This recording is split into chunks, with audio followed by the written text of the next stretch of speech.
All right. And now recording is starting. Okay, chapter 1. We got this. All right. Chapter 1. Ghost Flusters. All right. The void resounds. Space seizes and warps as the bounds of relevance erodes away to nothing but the wistful nostalgia of time past. There is a hole in the middle of the universe and it is hungry, but the denizens of this particular iteration of Earthsea don't know it. All this is just business as fucking usual for a planet plagued by war, continuous inclement ghost weather, and the general malaise of being absolutely severed from canon. They spend their days absorbed in the petty and pointless pursuits of having jobs and raising families and falling in love. In the midst of this, a middle-aged man kneels in the garden. It isn't his garden, but he already has a name, but we'll begin our story with him regardless. Plants, Jake has decided, are really the best sort of chums. They are quiet, friendly, and easy to please. All they need is a little water and fresh earth, and they are perfectly happy to lie there all day in the sun. And they don't make increasingly inhumane arms deals and appear on talk shows expounding the dangers of interspecies marriage. They have never, as far as Jake knows, fucked a clown.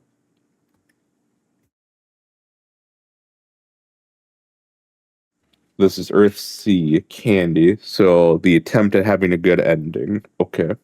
Also, hello, Pivot. Happy Silk Song Day.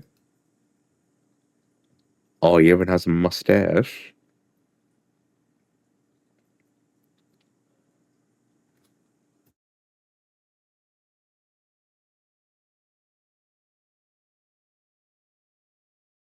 I know I'm recording this for the video, but Pivot, I can't believe you pulled up my brother when you're like, oh, hey, this game I've been hyped for all these years is finally coming out. I don't care. It's not real until I'm like 7 hours into the game. He was like that with Witch of the Holy Night. He's been wanting to go through that for so many years. So many fan translations just died at like chapter 2 or 3 or whatever. And now here's Pivot's like, also until I'm playing it, it's not exactly. Yep. I already know your type, Pivot.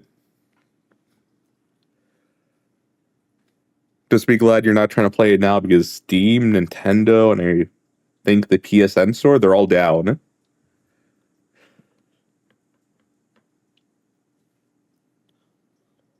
Nah, Game Pass. I think it's funny that you think you're going to have an easier time with this because when do you get off work? 5 o'clock. When does most of America usually get off work? 5 o'clock. Already downloaded. Are you sure about that?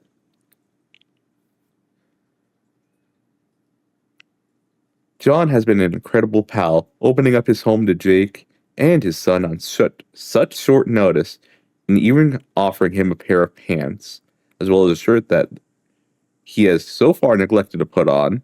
Oh, okay.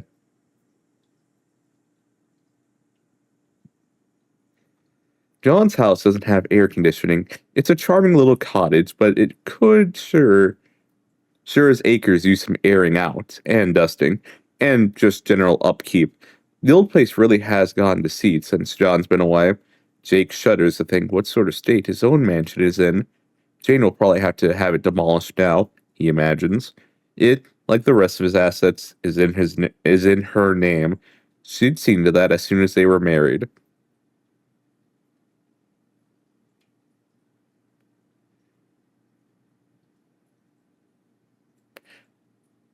Back at Shezaker, there has been a legion of hired help to take care of the ins and outs of running the household. Jane's far too busy to bother with such things, and Jake, well, he just never bothered. Why should he, when there were other people to take care of it for him? But the decades of easy living doesn't change the fact that he spent the first 16 years of his life in the deep, lush bush of the South Pacific jungle. There certainly has been no one to cook and clean and bring down the big game then, besides his grandma, but she had been shooting as soon she had been shooting as soon as he could hold a pistol. No pistols are shot today, but Jake is determined to have the place in tip-top shape by the time John comes back from wherever he is. He hasn't seen much of Tavros today either.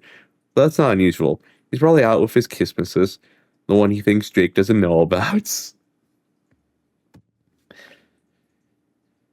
He washes the floor and windows, cleans the toilet or three, and chases the family squirrels out from the inside of the attic wall. They chitter angrily at him, but he doesn't back down. Really felt that sense. Yeah, weren't they siblings technically?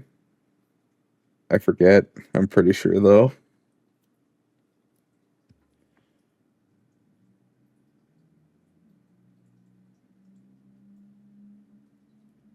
Lots of punching coming your way. Like they're gonna keep throwing out left hooks, and I'm never gonna see them coming.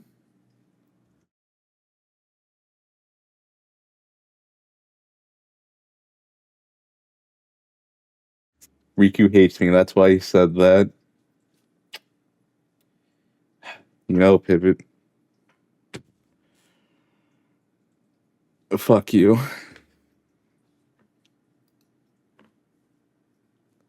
Oh no, he's sweaty and shirtless, and there's a beer and a coffee mug, and oh no, he has the hanky. Oh lordy lord, I'm starting to get the vapor. Rikku hiding his rage behind a recording. What, do you want me to shout fuck you? I'm under the weather today. Pivot, fuck you. I have to focus on getting better instead of giving to my prime desire of saying, no, I didn't even want to shout into the mic. Maxwell's here.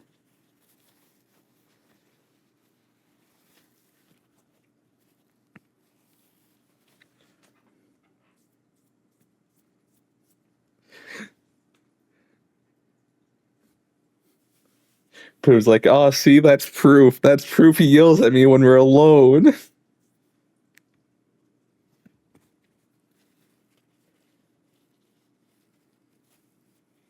As the day wears on and the shadow grows longer, Jake washes the dirt out from his fingernails, and his eye falls on the bottle still sitting on the counter. John had opened it, but together they'd barely touched the stuff. Jake had promised him and Tabby he'd dry up his act and all, but, never doubted, to be fair. So true. I fucking... I remember I was bitching about something on stream once. No, I think it was, I had just finished recording this last week. Went to go stream Expedition 33. I started complaining about, I think, the requirements for getting a job. And he just kept typing stuff. And I remember at one point I was like, yeah, I'm paying attention. And he just finished typing so true, bestie. And then he just stopped typing after that.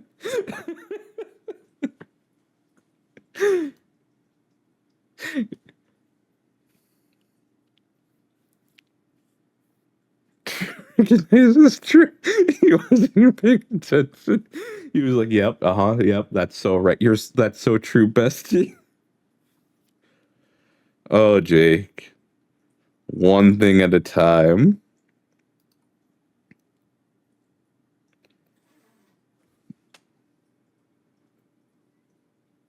Frida, just go in your corner. If your little gargoyle perch, you can just go there, Frida.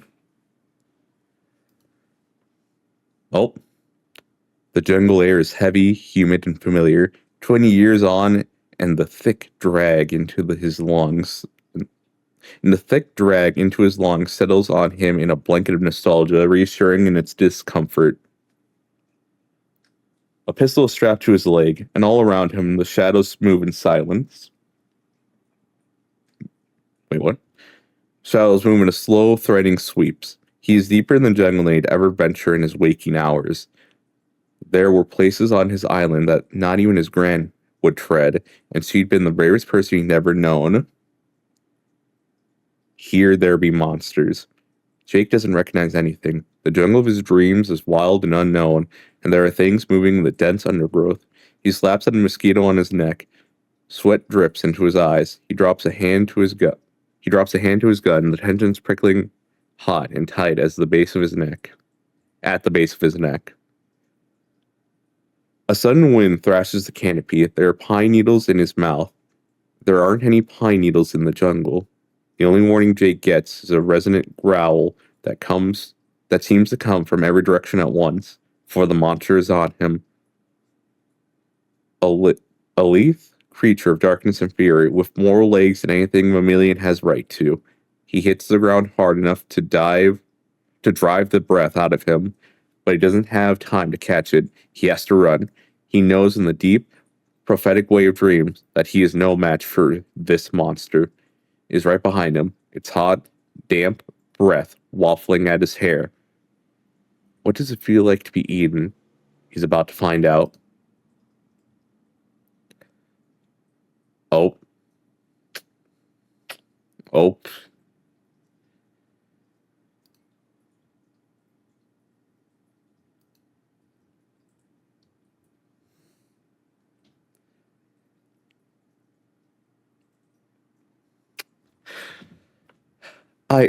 Dirk, you're welcome, but you're dead. Nah. Yes, you are. I know that much. I saw your body. I carried your coffin chock full of all those stupid fucking swords. Nope. Don't nope me, mister. I know a dead Dirk when I see one. Sure you do, but that wasn't me. Are you really surprised to find out I got a couple of spares? So what you're saying is that you aren't my Dirk? That is a whole nother conversation that we really don't have time for, pertaining to exactly who or what your Dirk actually constitutes. Do you mean the Dirk from your timeline? Then yes, that Dirk is dead. If you mean the Dirk that you fucked and then ghosted, no, I'm not your Dirk. If you mean the Dirk that you felt closest to, that you really knew, I thought you said we didn't have time for this conversation. I just want to know how you can be here and also in the ground. You let a guy spend a couple of decades as a dominatrix trophy husband and he forgets all about his old friends. Fucking rough. You let a guy spend a couple of decades as a dominatrix's trophy husband. He forgets all about his old friends. What? Okay. What about the good times, Jake? What about when I almost made you shit your pants in front of a blue girl? Brain Ghost Dirk in the ghostly flesh. Oh, yep. Crumbs, bro, where have you been? I could have used someone on my side. You disappeared one day without even the odd toodle-a-doo to mark your passing. That isn't strictly true. I did disappear, but it was in a catastrophic blaze of hope-drenched pathos. I even threw out a couple one-liners. But you would remember that because it was a different Dirk? No, a different Jake. Until recently, there's been a shortage of an ambient narrative relevance for Dirks, since one particular motherfucker has been sucking it all up like a thirsty little twink at his first interspecies rave. A twink?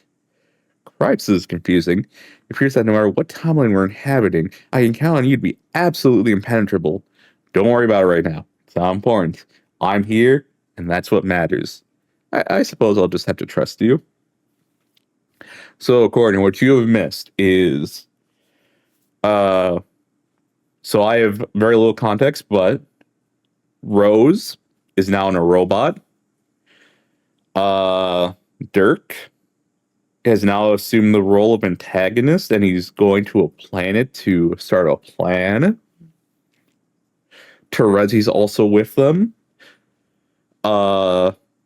We also learned that this should have been a visual novel instead of anything. What else? And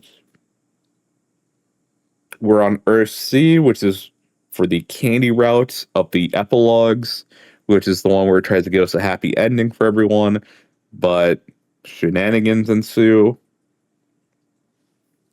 So right now, you've not missed much. And right now, Jake has hit the bottle. That specific Dirk is also an ascended god tier Dirk that absorbs all Dirk's consciousness across everything. Hmm.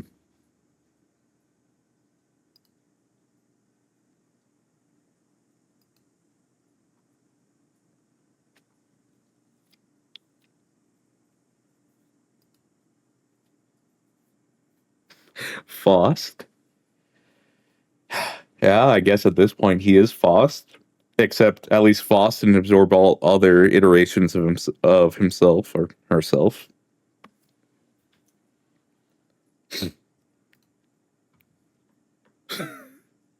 Ghost Dirk. Never change.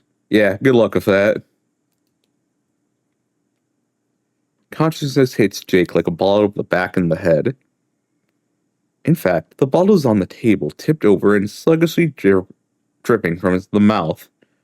The kitchen reeks of whiskey, and his head pounds. At least he'd been home alone, and nobody has seen him slip back into old habits. Strange days, Jake thinks to himself, and strange dreams. That was a real humdinger of a nightmare. He hadn't dreamed of Dirk in years, and had felt so real, almost like he could have reached out and touched him.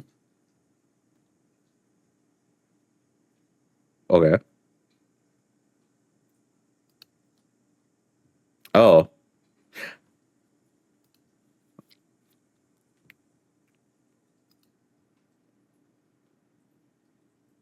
What in the fliverating fuck? That's not a word. Dirk! Sup? Am I still dreaming? I have to tell you my dream hangovers are not usually nearly as this bad. I wasn't going to say anything, but holy shit, dude.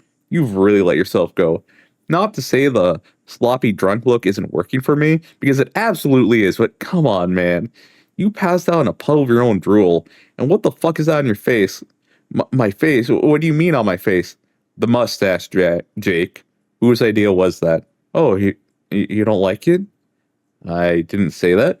Point is, you are a fucking wreck, and no amount of well maintained facial hair is going to be enough to hide that. Not for me. Now, see here, Buster, you don't know the situation. You haven't been here. We've had this conversation before, Dingus. I'm you, and I'm me, and I know, and I only exist because of your powers. The fact that I'm manifesting here in the new universe outside of a dream is evidence in itself for just how absolutely boned you are. What are you doing? There's a war happening. All of your friends are out there fighting, and you're just here. What, dusting? Taking care of a house that nobody actually uses? You've been a useless sack of shit for 2 decades. I'm here to kick your ass back into active duty. You've spent years feeling sorry for yourself, totally convinced you made the wrong choices and that's all over. And it's easier that way, isn't it? If you're a lost cause, you don't have to try to be better. But you do want to be better. Remember all those dreams about adventure, love, life? Remember when Tavros was born and there are so many things in this world you wanted to show him? Beautiful things, Jake. But none of those are going to come from sitting around playing house husband to your ecto son. What do you propose I do if you're so gosh darn brainy? I'm a cracking good marksman and no slouch when it comes to fisticuffs, but what good am I in a war? I've got some punches, but I can hardly hold my own in the face of an army. And what side am I supposed to be fighting on? For Jane or against her? Against her, obviously. What the fuck, dude? But you were the one who wanted her to run in the first place. You wrote her bloody speeches. Yeah, I did. And every single one of them kicked ass. I wanted Jane to be the democratically elected president, not a cake slinging Jeff Bezos with a great rack. Jeff who? Don't worry about it. The point is, you have a chance to make a difference. You're in the perfect position to infiltrate her operations. Like a spy? Don't try to tell me it doesn't appeal to you. Sexy little suit, slicked back hair, a bunch of weapons hidden in unlikely places. We're both liking this idea more and more. Well, I do look fetching in a cummerbund. Wait, no. You tricked me with your thoughts of spies and hijinks and two bros against the world. I left Janie. There's no going back now. She isn't exactly the sort to live and let live, you know. That's horseshit, and we both know it. Jane would take you back in a second. She loves you. Psst. Not to be mauled and brain ghost jerk, but Jane hasn't cried about me in a very long time, if she ever did at all. I thought you knew everything I did. There's a part of you that still hopes. You can't help it. You'll never be able to help it. You're going to hope for a brighter future until you're in the ground. Better you than me, honestly. Sounds exhausting. You're going to do this, and we both know it. So why are we even still arguing?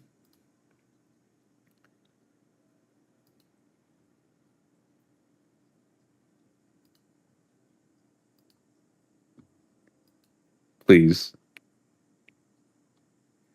Ooh, oh, Jake, something awful has happened. It has? You mean more awful than usual? The opposition has taken Tavros, Jake. They've finally shown their true colors. I knew it was only a matter of time before they attacked our family directly. Oh, haha. Well, the scamps. It's then that Jake realizes that Jane isn't mad because she'd never realized he was gone. It makes sense. There's been plenty of times when the two didn't even cross paths for days at a time. The perils of living in a mansion, he supposes. She seems to have forgotten that she'd been cross with him the last time they met, because now that Gamzee is gone, there's no one left to talk to. She recovers from crying, she recovers from crying Jag with grace. Straightening up and wiping at her eyes, miraculously, her mascara remains unstreaked. Even in moments of vulnerability, she is bulletproof.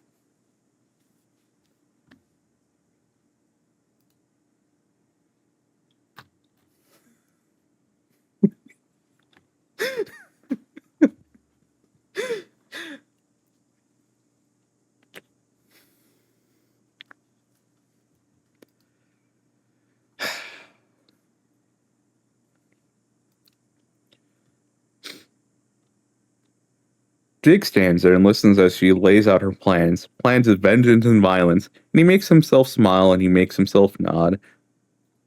Honestly, it's not like any other night he's spent with Janie lately, right down to the pit of misery gnawing somewhere below his belly button.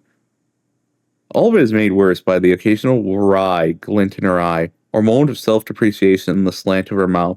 Reminds him of the Jane he used to know, or the Jane he thought he used to know. Then there's the ghostly presence of his former bae and best bro. That's different. At first, Dirk stands at Jake's elbow, a one-go support staff, before he appears to lose interest in Jane's rant and wanders off across the office, reading the spines of books and spending way too long staring at the startlingly phallic piece of installation art, the provenance of which Jake doesn't know, but could hazard a guess of it wore cod piece. Then he settles on Jane's desk, propping his ghost butt there and sort of just, well, here's a picture of what he does.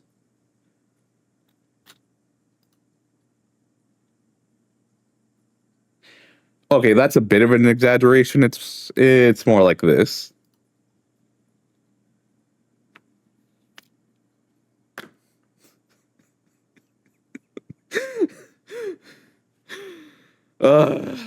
Whatever the case, it's distracting. And then by the time Jane loses steam and dismisses Jake from her presence, he's thoroughly exhausted from attempting to pay attention to his supervillain wife while trying not to look at the crotch of a ghost band from his brain.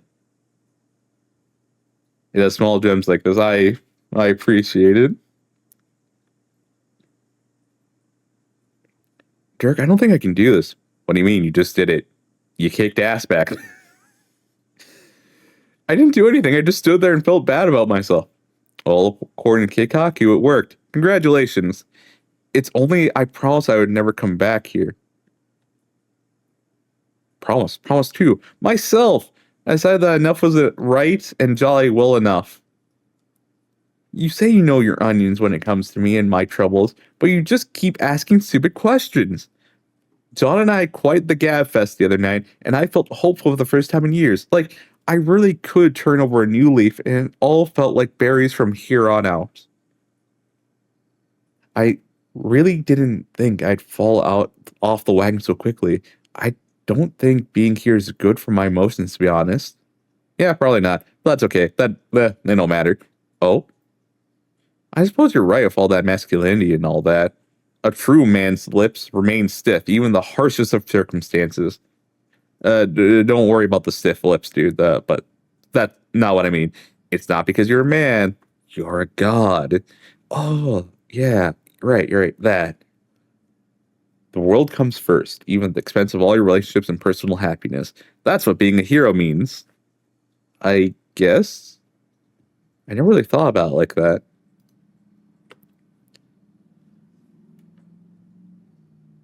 Think what you want about Jane, but at least she realizes that none of you can ever be normal, and she never bothered to try.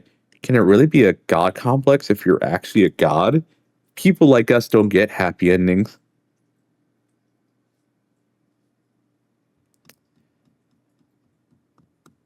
So Dirk has absorbed all of the Dirks. So then did God or true highest ascended Kaioken Dirk send manually Ghost Dirk to bother Jake to get the plot rolling? Is that's all I'm guessing is happening right now?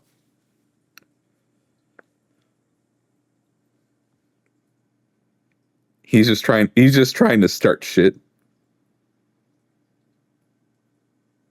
Except this one because it isn't a Dirk, it's manifestation of hope powers.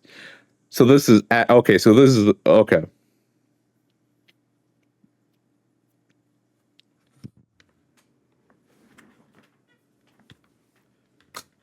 Oh boy. Oh, he's so right for starting shit. Yeah. The air of hope. Also give me 1 second, Frida wants attention. This wouldn't be a live reading if there wasn't distractions, like cats.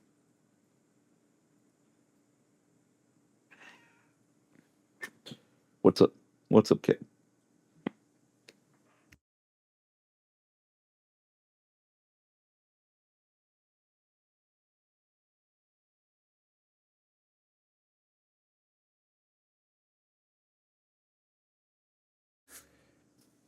Basically, Jake got so depressed his god tier powers manifested this Dirk.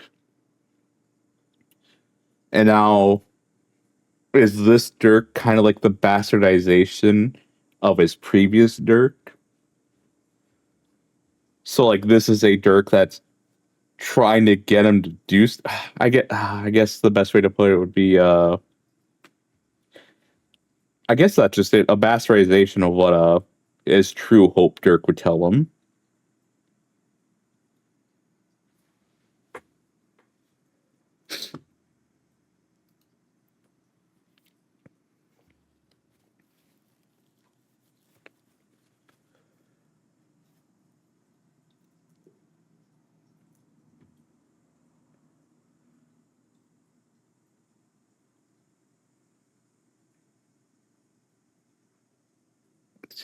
That's bleak, Dirk. I don't think I could possibly believe that.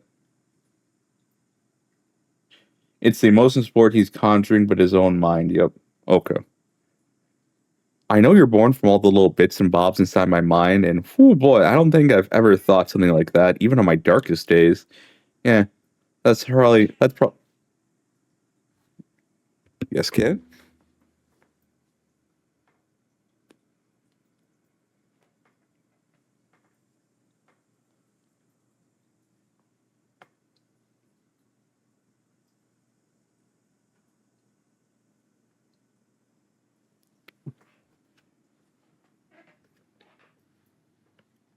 Yeah, that's probably more of a Dirk thought than a Jake one. I told you, it's hard to tell sometimes.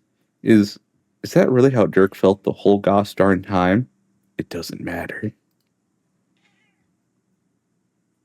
Oh, well, everyone, I hope you. No, we're gonna do the next chapter.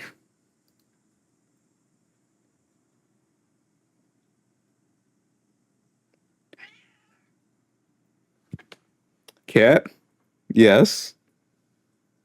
All right, give me one more. Okay, what's up, Bruce? Man.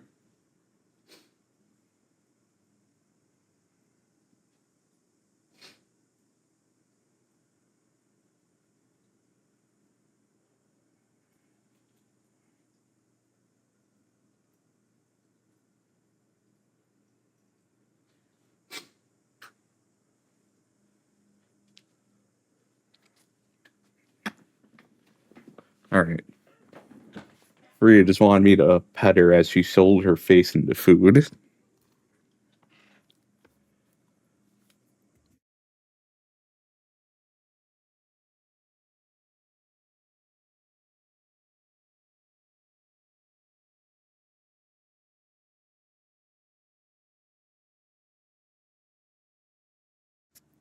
Minutes in the past, but not many. Mariska pockets John's phone before she can worry too much about waiting for a reply from Terezi. Wait, not John's phone, she thinks. Her phone. Yeah, if she's gonna hack it here on this piece of shit planet, she's gonna need every break she can catch. It's time to start stacking some claims. In the spirit of that, she looks back at Vriska, still politely leaning against the clown's corpse. Ignoring her, Vriska swallows thankfully to verbalize her appreciation for the distance she was just granted. Gamzee? Gamzee, are you dead? Gamzee? Set it on fire just to be sure. So, about there being two of us.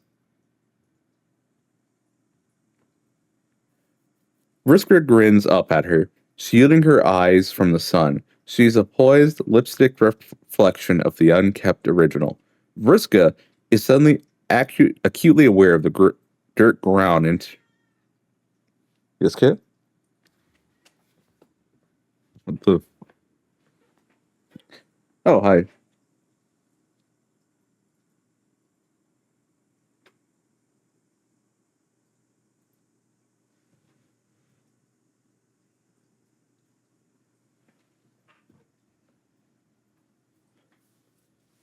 Vriska grins up at her, shielding her eyes from the sun. She's a poised, lipstick reflection of the unkempt original. Vriska is suddenly acutely aware of the dirt ground into her clothes and face. She flexes her hand and the dried purple blood cracks and flakes. What about it? Yeah, I'm not feeling very, uh, parenthetical. I'm gonna need to be Vriska again. Fine by me. But we can't both just go around being Vriska. If you want to keep hanging out, I mean, which I assume you do. Duh. That's the right call. So, nickname me, bitch. Make it cute. Vriska considers her options. She needs something good, but not too good. What will her nickname be? In her final act before straining the parenthesis like old skin, she extends her hand down to pull up her double. Nice to meet you, Rissy. Rissy smirks and takes Vriska's hand, letting herself get pulled to her feet. Fuck yeah, I love it. So now that we have that locked down, what's first on the list of awesome shit we're gonna do together? Well, I know I just got done telling you to not talk about it, but we should probably do something about this body. Yeah, I guess we shouldn't just leave a dead beloved religious figurehead laying around in the bushes, even if he sucks shit. Especially if he's rich Auntie Crocker's right hand clown. Well, what do you? Oh my gosh, she kept the clown. She kept the clown. She kept the clown. She actually fucking kept the clown. Well, then again, if he had a muzzle the whole time, it's not the worst. It's worse. Oh, she fucked the clown. She was the clown fucker, wasn't she?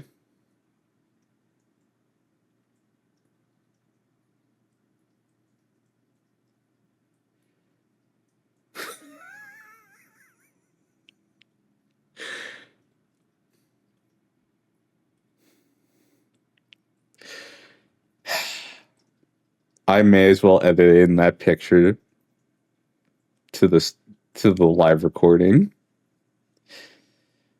just so people see what I'm fucking wheezing about. Well, I'll make a note for myself about that. What are we in? We're only in like 33 minutes. Okay, 33 minutes we saw that shit. Fuck it, notepad. 3 minutes in, Rikku has only read 2 paragraphs. Impressive.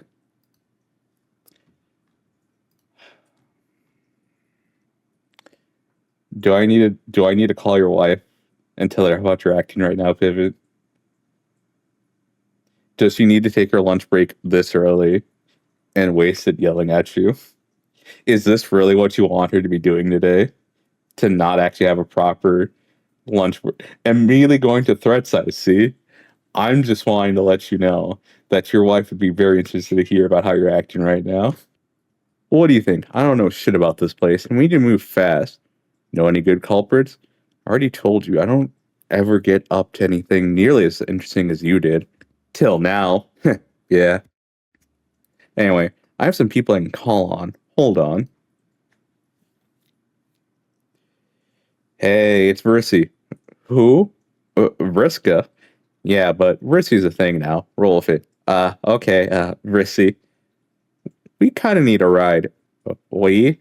Yeah, just some other people. No big deal. Are we acquainted?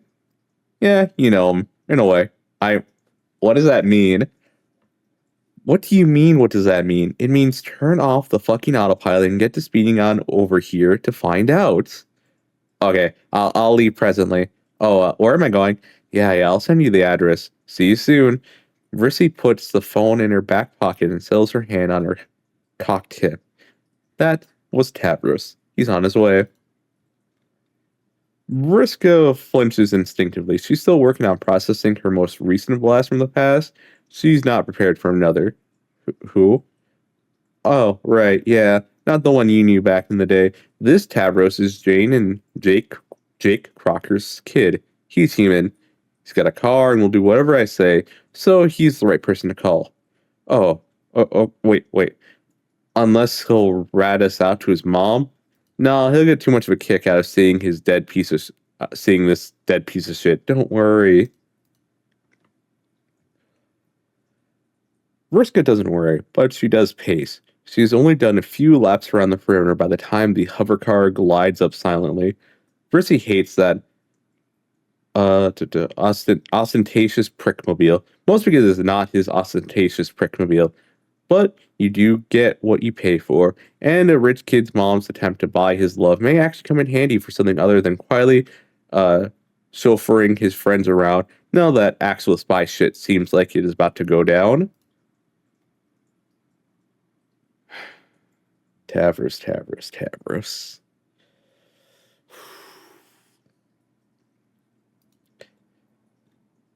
He barely has time to shut the door before he spots Gamgee and yelps, flinging himself dramatically back against it. Both Vriska speak at once. Hey, it's cool, we're cool, we just have to... Wait, I should introduce Vriska. Tavros yelps louder. Oh, there appears to be two of you, and one less of, him. These are normal things you expect to happen when you are picking up your Christmases and your, new friends. Okay, so it's like this. Uncle Gamgee's dead. Beat up alt universe me. Hey, who's very cool and sexy for eye patch? Hey, killed him, and we need your wheels to hide the body before your mom finds out and has her, all of us, murdered. Tavros says nothing. His eyes flit from Vrissy to Vriska to Gamgee, and then shut. Everyone is still. Tavros' thin chest rises and falls. After a few beats, he propels himself off the car like a swimmer at the sound of a gun, his body plunging into a graceful arc towards his goal. His fists don't do more than hunk a brief, ineffectual staccato against Gamgee's ribcage. But the sound that rips from him is like years of suppressed screams, all unleashed in one reverberating howl of anguish. It nearly smothers the one small noise that made Tavros' single kick to his dead step-clown's head. Honk. Oh, he was even a stepdad. Except no, a step-clown. How fun.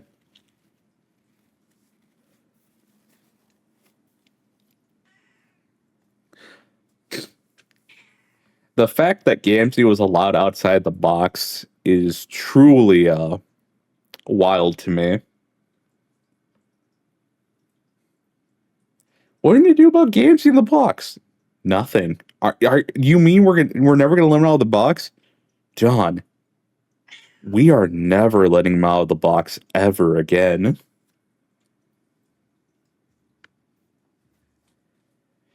He was an abusive step. As we've learned from Friend sim. Clowns are monsters. They can sometimes be chill, but at some point they will go fucking maverick. And if that's your stepdad, that means the likelihood of you being next to them during a maverick moment, a renegade moment, if you would, are quite high.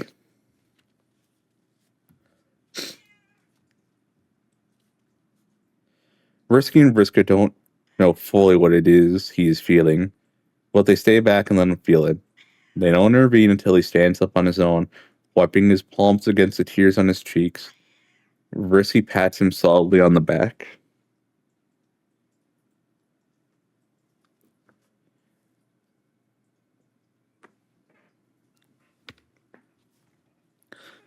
Fuck that guy, am I right?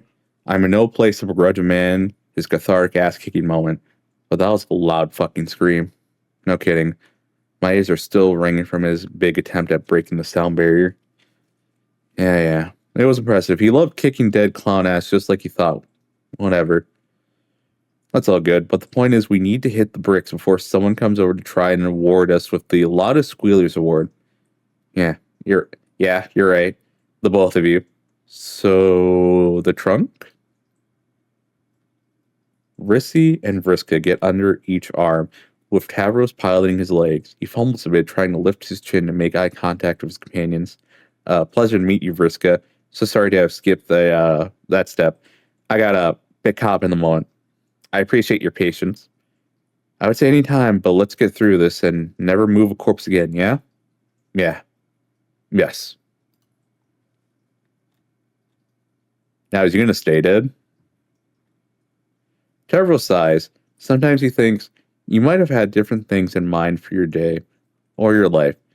You may want something else for your old Uncle Clown, even if that, even if that, even if what that could even have been is buried under too many fuego sticky years to begin unearthing it. You may, he decides as he steps towards where Gamzee's head was lulled backward against the bumper. Just simply wake up one morning and have to play the final clown hand you're dealt with.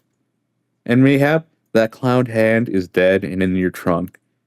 And though you are not responsible for being there, nor are you completely ready to deal with the emotional repercussions of its presence, you still have to figure out what to do with the physical and legal reality of it.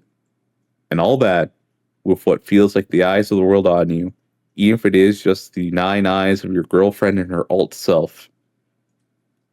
He feels a sudden rush of hot, stifling something. He refuses, this time, to call it fear. He's got to cool down, stay steady. He pulls his sweater over his head and tosses it into the trunk, too.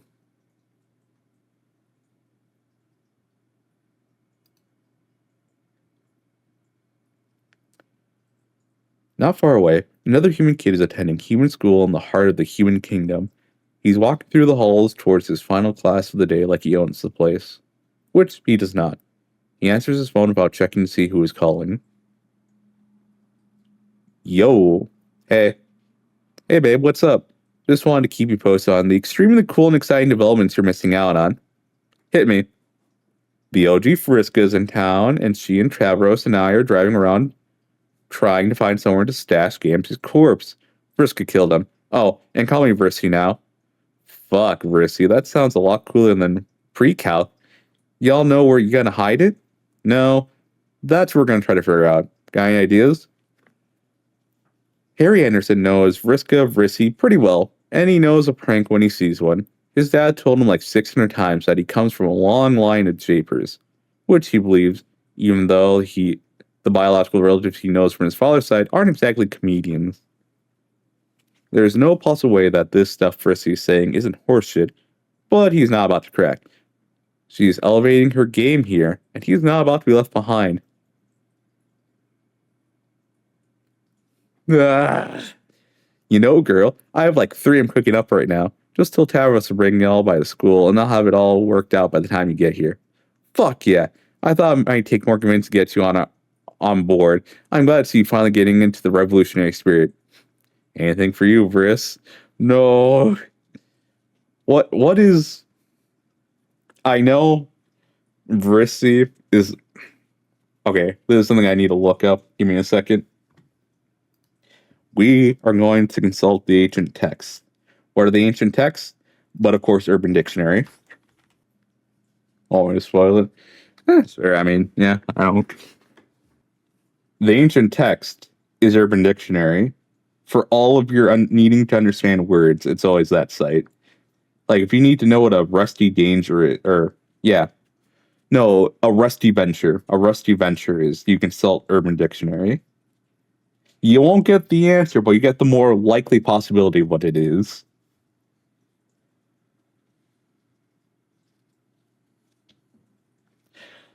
So I was looking up the. Oh, okay. So Harry Anderson is the son of Roxy and John. Rissy is an ectobiological clone of Vriska. Okay. I can't believe John is going down the same, or Harry's going down the same route of John, where he's listening to an alt girl and potentially getting himself in massive fucking repercussions. But the main question is, will he fumble the alt girl, the goth girl? That is yet to be seen. Will Harry do what his father could not? Only time will tell. Frida, what? You are so talkative today. What is up? We're here. What now? Well, he did say by the end of the day, I don't think he's going to skip any classes. I think his mom would actually murder him.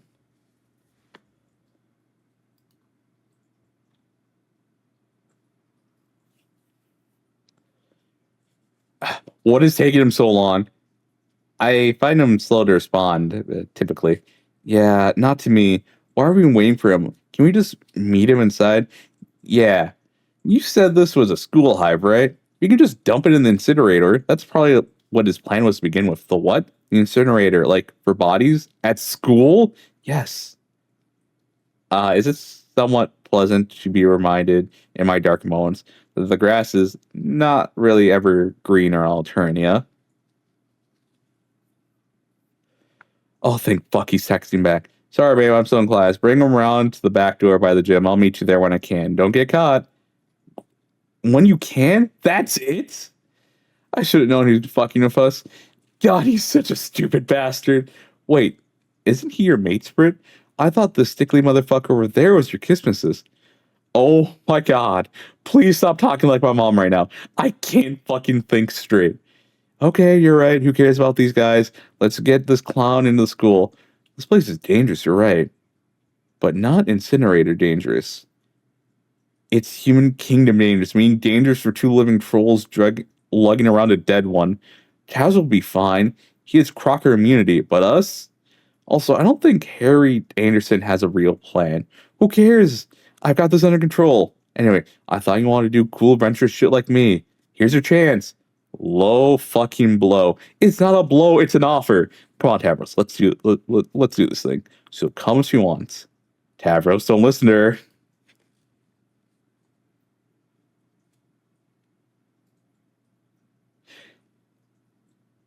Is she blushing? Lamau. The two of them struggle to manage the body between them. It is a lot easier with three. Mercy watches them from the passenger seat until it slides from their grip within 10 feet left of the fabled back door. The back parking lot is empty, for now. But she knows it won't stay this way. This is not going to end well. She can feel it. She can't tell if Tavros left because he was weak enough to be swayed by Vriska, or if it's because he's getting ballsy enough to enjoy telling Vriska no. It pisses her off either way. She can't lose to that. She can't lose to him. And Vriska, her being around is something so new she doesn't know what to think about it yet. But if they die, she won't get a chance to figure it out. She sighs, pockets the keys, and opens the door. Welcome back, babe. I can't stand watching you two fuck up this fucking bad. Yeah, please help us fuck up less. Great. Grab his middle and let's get moving. They heave him up, stumbling only a little as they make it to the rest of the way into the building. Is that a cloud? No, it's a... Kill him. The halls are empty and heavy with anticipatory silence. There's only an hour left in the school day, and the bored, restless energy shivers through the quiet, indiscernible whispers from behind closed classroom doors. None of them know where they're going, but Vriska's leading the way, hunched and purposeful, Gamgee's head Gamgee's head against her shoulder, an arm each worn like a yoke.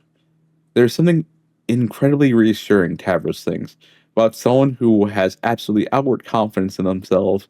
The soothing lull of following a simple direction is so overpowering, it blots out the logical part of him that knows what this is, perhaps. The most outlandishly stupid succession of decisions he has ever made. It also leaves a comforting buffer of reality between himself and Gamgee's ugly, pointy elf feet resting on his shoulder. But shucks, who knows? Maybe there is an incinerator. He's homeschooled, so what does he know?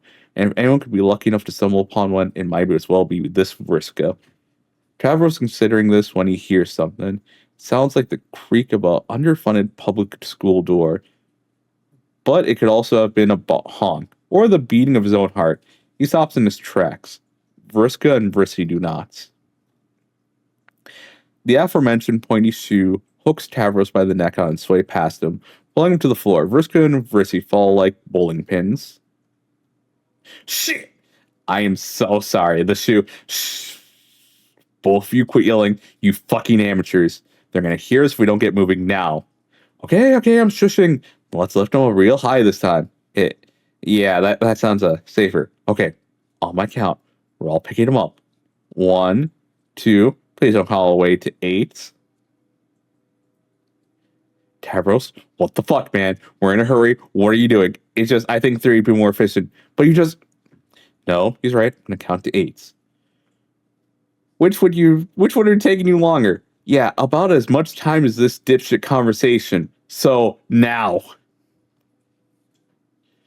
They heave the body upward above their heads and keep walking, invigorated with fresh direction. Mostly anyway, they still do not have a physical direction in mind, which doesn't stop them from marching onward. Shh, shh, shh. Carry on, look out for exit signs. How has no one come out into the halls yet? The reflection of high school I saw in the cinema has direly misrepresented the amount of shenanigans that transpire in the hallways. This is shenanigans. Fair point. Where are we going anyway? Oh no, I thought you knew. Keep looking for Harry Anderson. He's in the shit with us now, whether he likes it or not. Oh no. What now? It's stuck. Pull, you bastards. I'm pulling. I hear moving. Pull faster. The body was already heavy and slippery enough. With the added fire safety deluge bearing down on them from every sprinkler in the hallway, they have no chance. They scramble to hold on to him, but he is as slick as a greased pig and twice as unwieldy. The human students, trained to respond in a fire drill of speed and enthusiasm for missed class time, are on the halls in a mere seconds. Is it a real... I do declare it's trolls. What are the... Sit back, everybody. This is some viral fucking content. Abandon ship. Well, dipshit Tavros, we gotta move. Shit. We were fortunate the stall has empty. This is incredible. We're fucking killing it. I would not call this piping hot turd on the situation killing it in any way. They had already evacuated. That's it. No skill of ours involved. Well, who made that fire alarm go off in the first place? Us. I thought this plan was going to be a snooze fest desert devoid of both agency and fun. But I'm honestly having a great time. We'll just wait here till they all go home and sneak out. We're nowhere near beat yet. Those assholes have lots of followers. We might as well be. Jane Crocker doesn't have a lot of time to waste on social media. Big society-altering business decisions can't get made on a lax schedule. After a few honk alerts, though, she allows herself a break to see what the hullabaloo is about. She sees it. She can't breathe. Her lover, her confidant, her clown of many years, being desecrated by a bunch of treacherous monsters.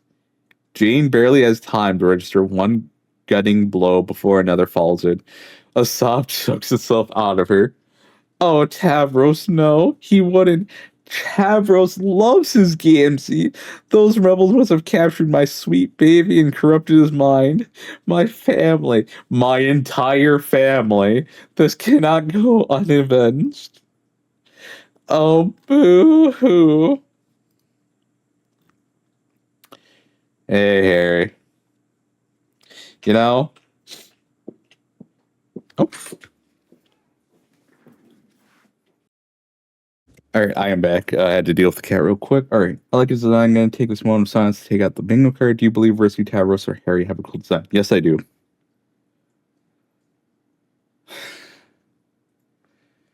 I say when you add in Gamzee, it 100% fucking is.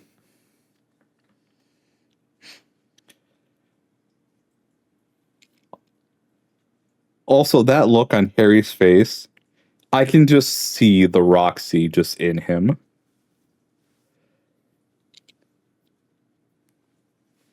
Like, I just look at him and go, yeah, this is John and Roxy's kid right here.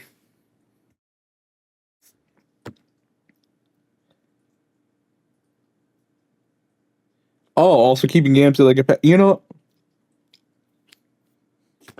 maybe Gamgee should have stayed in the box. Maybe Vriska actually knew what she was talking about when she said, "No, we're never letting him outside the box." Oh my! Despite me saying how much I hate learning about this, it's also just so much fun seeing how many things we're just gonna pull out our ass and be like, "We're doing this now. We're doing this now," and I don't care if the epilogue tries to justify it. I just feel like I'm gonna be mad at first. Give me a bit of time, and I'm gonna be laughing my ass off if these things actually happened. That someone went, "This is a good idea."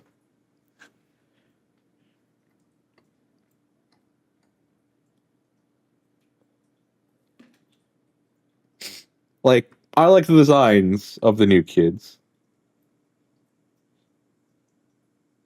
It's NTR, not the only case I'm leaving at that.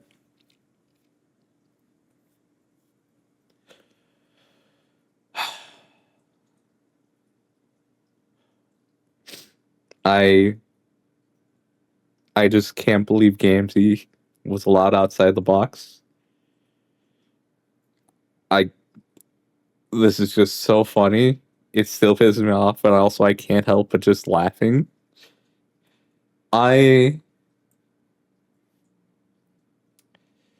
Man, I'm excited. No, everything's good. I'm excited to see what happens next. I want to see where this shit shows goes. This this is gold.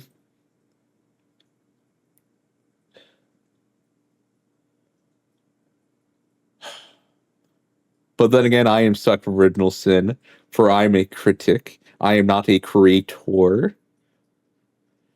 Thank you, Y2K, for teaching me this.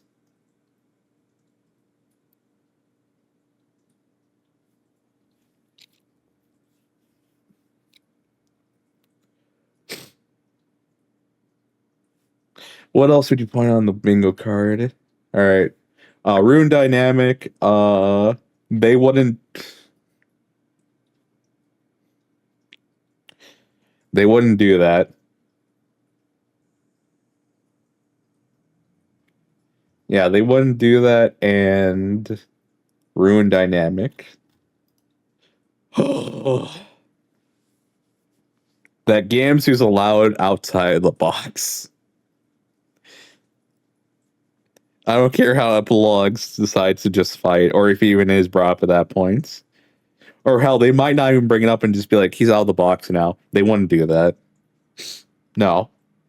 Oh, it's just Jake being in the cuck chair because Jane wants Gamzee. If I remember correctly, the game was second chance in rehab or something. No. They wouldn't do that. No, let's give him a second chance. No, they wouldn't do that. But, they're good people, and some of them were like, he doesn't deserve in the box. No, he stays in the forever box. I still. So, just with reading what I have of this, again, and I think my privilege was reading Homestuck when it was done. Didn't have to wait years like other people. I just gotta go through it all at once. And I liked the ending. I liked, just like essentially the montage of what they're doing, what's going on, and all of that. I know some people don't like the original ending, and I do think an interview Hussey gave at one point rings so true. The more I go through it, more I go through this, is that when he first revealed Lord English, or the idea that Lord English was going to be a thing, people were extremely hyped. And then when Lord English was finally revealed, people were not too happy with the design. And Hussey said, if Homestuck lasted for as long for the plan he was going to do of like maybe I think a year or two, maybe even 3, people would have looked at Lord English and gone, neat, and then that'd be that. But because at this point it'd been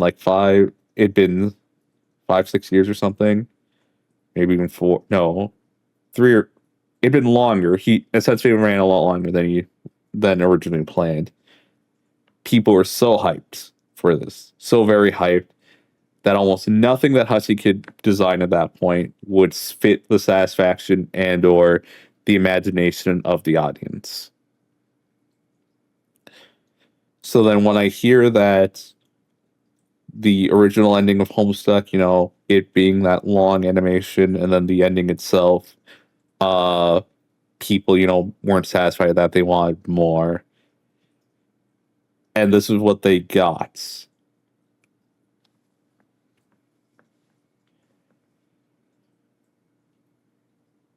It really was a monkey's paw.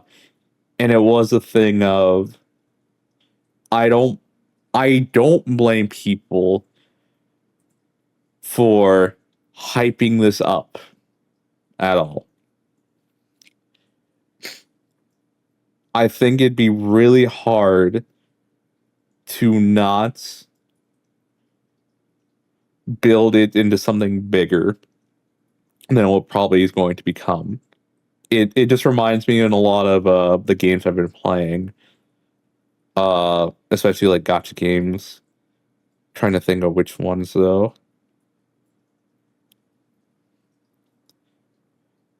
But essentially any story where it's a continuing story, essentially, people make theories, they'll start thinking about it, they'll start thinking about some cool ideas, community starts getting behind some of these, like that'd be so cool what happens. And then usually what's released is a lot tamer than what it actually is, because again, you kept building it up and up and up because you're just that excited for it that you kind of lose track of everything else.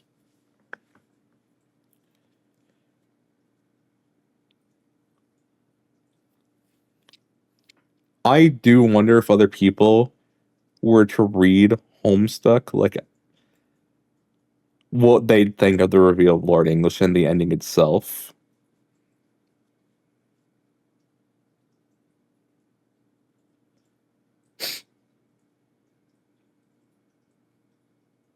Because I don't mind the montage ending where it's like a year, some things happen, get another set of photos, it's another year.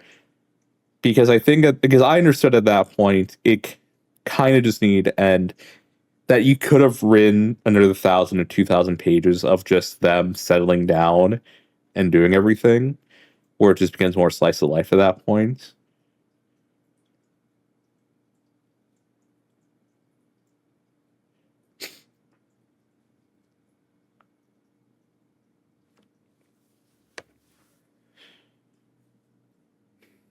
Yeah, I am interested to see what other people who go through it, what they even think. Because if the consensus with people who were with the series as it was going was that they are maybe a little disappointed by it.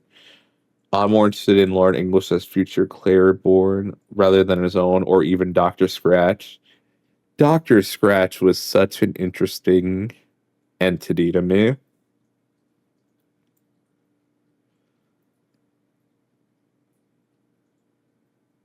And that how he somehow became a minion to Lord English.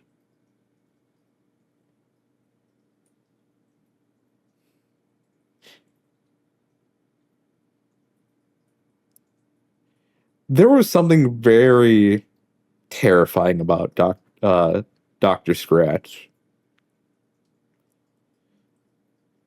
where it truly felt like the impenetrable wall of it doesn't matter what you do, he always knows it's going to happen. While Lord English was more of a it doesn't matter what you do, he's going to win because he's just that powerful.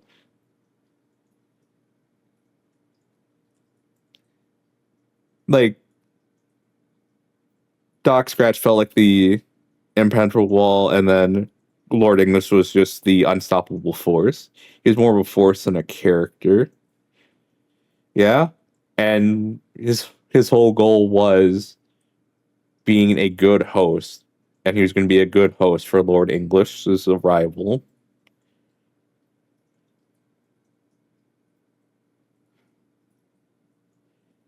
Like, I think Doc Scratch made me so frustrated, but in like a good way of you can't beat him. There's something you can really do. Oh, Lord English is more of a force than a character. Yeah, because I don't think Lord English spoke once. Literally just blew everything up whenever he appeared. Like we saw the kid form, he was a yappy motherfucker.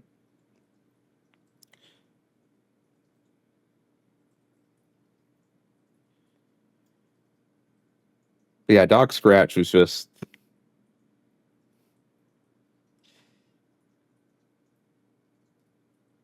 always like 10 steps ahead.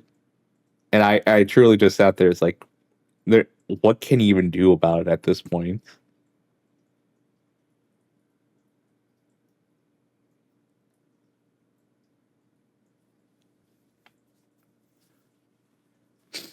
Because everything just fed into the master plan of, yep, Lord English is coming. Doesn't matter what you do. All right, I will end it there then on that thought of Dr. Scratch was actually terrifying. He just felt so oppressive, and that was that. And the recording ends now.